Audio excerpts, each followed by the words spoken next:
purposeful living. I'm someone who is very my values are more around humanity. Like I care about people, right? I want to see people. I mean, I have like a very human-centered approach to what I do. I care about people. I love people. I want to see people thriving, and so that's something that is very important to me. And authenticity. Like I like people that are just authentic. I like people who are just themselves because purpose is really grounded in your own identity and being proud of your own identity, right? So authenticity is important to me. Integrity is also important to me. Those are some of my values. You know, those are things that matter to me.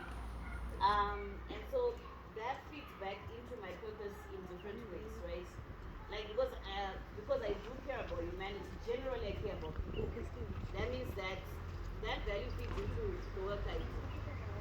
Authenticity is important because you guys will never feel like you belong if I am expecting you to be something that you're not.